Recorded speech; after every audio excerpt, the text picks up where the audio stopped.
How you doing today? I'm Jim Hilliker from the Wilderness Living School, and it's a brand new school with a lot of brand new thoughts out there. What I want to come to you today with is with a video on survival fire. Okay, anybody can get put in a survival situation, and fire is very critical to our well-being and our being able to stay alive. So what I'm going to do here is I'm going to show you the quickest way to start a fire in the wild with some of the natural materials, and we'll show you all the way through the whole step. Okay, the method that we're going to use today is we're going to use a spark, so we're going to use a ferrocerium rod, and in order to do that you have to have the proper tinder. You have to have something that's going to catch a spark. Okay, the first thing that we need to take a look at is we need to get all of our materials together. Okay, you don't want to be starting a fire and then all of a sudden have to run off on this little infant fire and try to go get some more wood for it. Okay, so you make your collection first, you get all of your different sizes of wood, and we're going to start with our jute twine. Okay, it's a natural fiber rope, and what we're going to do is we're going to take a piece of that twine and we're going to fuzz it up, and it's going to look like this right here. Okay, that's the beginning of our bird's nest. Okay, what we're going to do then is I've collected some birch bark. Birch bark is a naturally resinous bark that is just awesome fire starter. Here in Michigan, it's all over the place down here. It's easy to find, easy to collect. It doesn't hurt the tree to take some of the bark off. You know, you just don't want to wring it, because then the tree you might kill it. So what I'm going to do here to start with is I'm going to take a handful of this birch bark, and I'm going to put some of my jute twine in the center of it, and then I'm going to set that into some pine needles. And that's going to be my bird nest. I'm going to set this aside right now. Now that I've got some mossy ground here, which allows a lot of moisture to come up in here.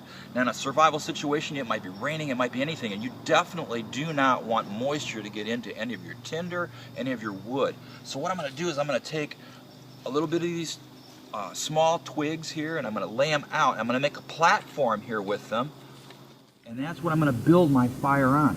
Okay, because these are dry, and that's going to keep me dry. Okay, I'm going to take the first thing that I'm going to do is I'm going to build myself a little bit of a bridge, if you will. Okay, I'm going to take a stick and I'm going to put it in the ground here at about a 45-degree angle, and I can build over this. You've all seen teepee fires. Well, how hard is it to get your stuff underneath? Because fire burns up, right? It doesn't burn down. Okay, so here we go. What we're going to do is we're going to take our bird's nest and we're going to set that right in here, right on the inside of there. And then I'm going to take some of this really fine tinder, and I'm going to pack it up around. Okay, so I want this stuff to catch off really quick. Now I'm going to start building my teepee off of this, kind of like this right here, and like this. Start laying the bigger sticks around here, because they're all going to take off as soon as I get ignition on the smaller pieces. Okay, and that should be enough to get it going. You don't need to pile a lot on there because you need air. Okay, there are three things that you need for fire. Number one, you need fuel. Number two, you need oxygen. And number three, you need heat. Okay, so all three of those things are what's going to have to happen in order to get this. Now, I started out this thing saying this was a survival fire, right? Okay, what I'm going to do here is I've got this little invention that I've made. I call it a V-taco. And it's kind of I don't know, it's a step up from a Vaseline and a cotton ball. Okay, but what these are awesome because they're waterproof and they just get the fires going like now. Okay, so what I'm going to do is show you how to use one of these. And since, like I said, this was a survival type fire, that's what we're going to do. Okay, we're going to break this open. We're going to fluff it up a little bit here. So it's going to take on some better properties. Okay, once it's fluffed up like that, it really wants to take a spark. I'm going to set that right inside of here. Okay, and now to start this out, I'm going to need my knife and my ferro rod, and that's how we're going to get this fire going. Okay, I'm going to adjust here.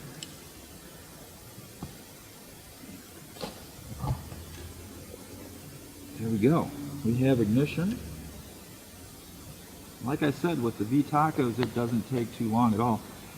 You just get this thing going, and the great thing about these is they'll cook like this for about 6-7 minutes maybe.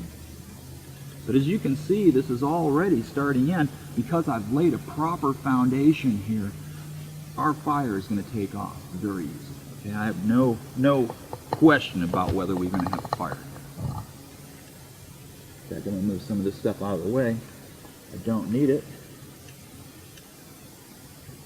Now as my infant fire starts building, what I need to do is I need to start adding things to it. Okay, and I can start adding a lot larger pieces to this, and even some of the chopped stuff that I've got.